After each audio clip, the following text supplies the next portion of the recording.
We have seen massive growth in the international investors' interest into these markets across multiple fronts. Yeah. So firstly, obviously, the expanded opportunity in terms of the massive growth in the capital markets. The capital markets, basically the market cap in the region has increased by almost 1.1 trillion over the past 4 years. That's an enormous increase and a quite significant opportunity. We're seeing the investor interest in the primary issuances, where almost 30 to 40% of the interest is coming from international investors.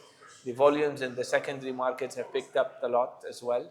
So that's also definitely an indication of the international investor interest. The product spectrum, there has been new products introduced in terms of stock borrowing and lending, derivative products as well, which also are quite attractive. And adding to that, the ETFs. So we've seen a lot of ETFs coming up out of the region, as well as the fixed income market. So great focus or a strong focus from the regional issuers to also issue in local currencies. And that's also picking up interest.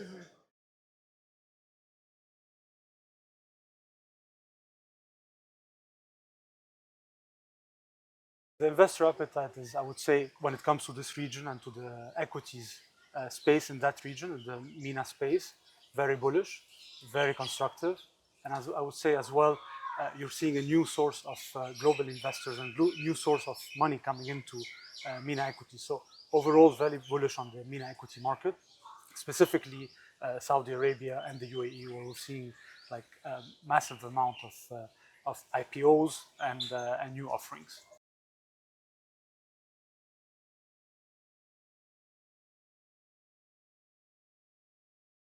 These sovereign wealth funds were very focused in investing in DM market traditionally, but now we can see a shift in actually looking into this region and really supporting kind of the future development of the GCC and the Gulf in general.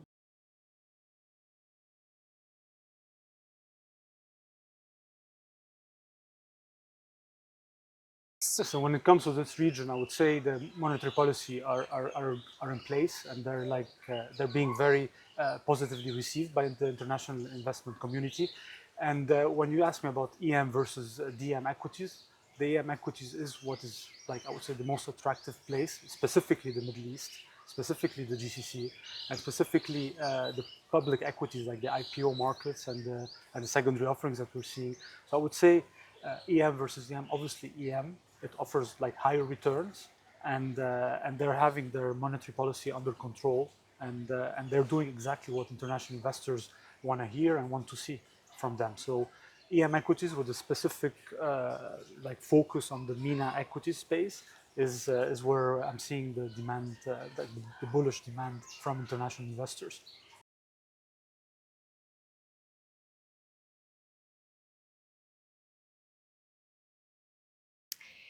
So all in all, this is a thought leadership event. And what do we mean by thought leadership? It's something that we do day to day. Okay, we connect with the market infrastructure, with the regulators, with the exchanges, and we're always trying as HSBC, because of our connections and our best-in-class world servicing model, to be providing best practices. I mean, to share, how we do things in other developed markets and so on.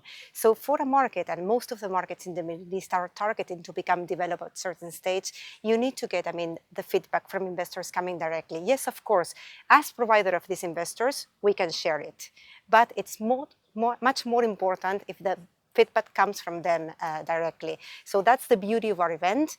And I think, all together, investors, the market infrastructure, us, together by sharing all this feedback and all these ideas and opportunities, we can thrive even more.